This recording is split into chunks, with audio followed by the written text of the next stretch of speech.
Hello, and welcome to the Conscious Broadcast. I'm Danielle Kane, and I'm excited to connect with you today and talk about the episode that I had last time with Ulises Laguna. It was his spiritual awakening journey, episode number 6.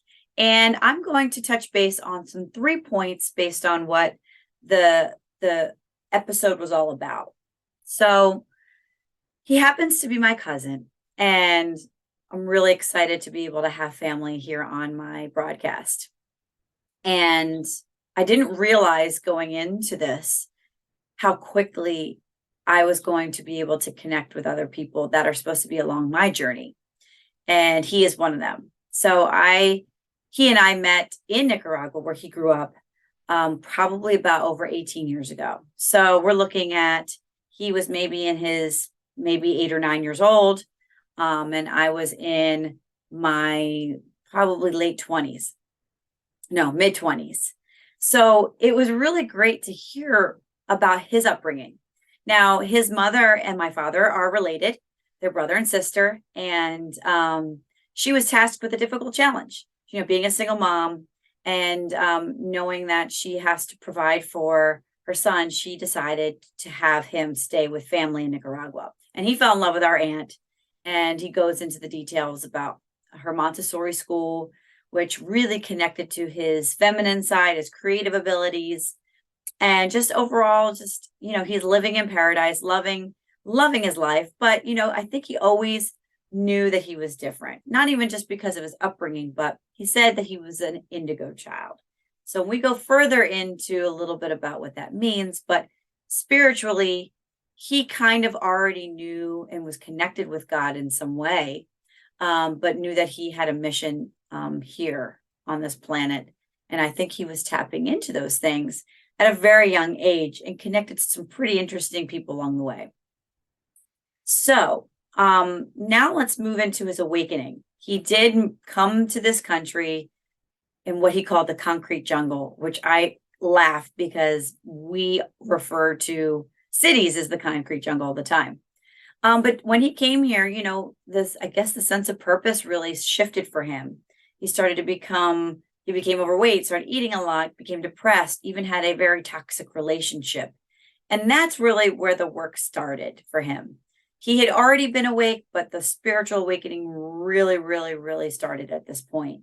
And he's a man of knowledge, so did a lot of reading and practices his own personal practices every day, but really enjoys reading a lot about the chakras.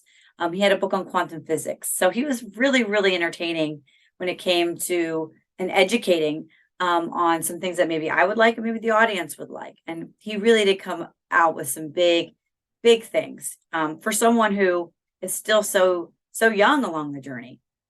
It's not easy. It's not easy to know that you're different when you're younger, but then when you start to awaken and you start to connect with others and they understand you, and even though our journeys and even maybe that our perspectives still might be different, there is that level of respect and understanding for one another, and maybe even an opportunity to see things from a different perspective.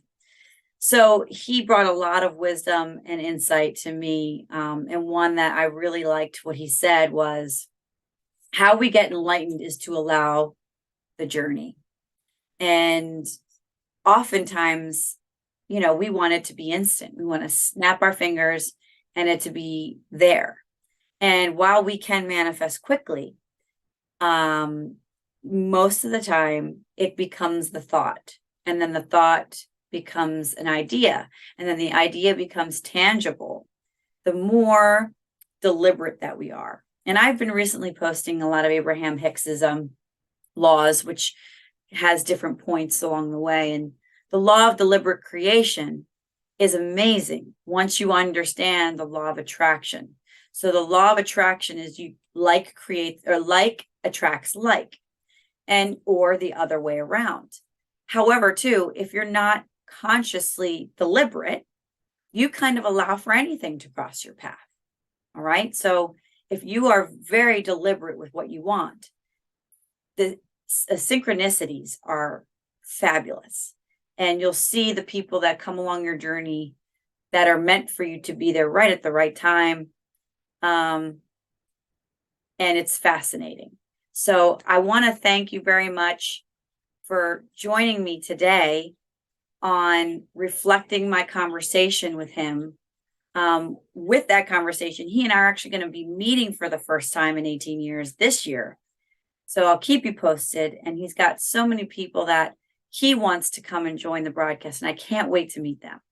So if you're interested, please like and subscribe to the Conscious Broadcast. And if you're interested in sharing your story, please reach out to theconsciousbroadcast@gmail.com.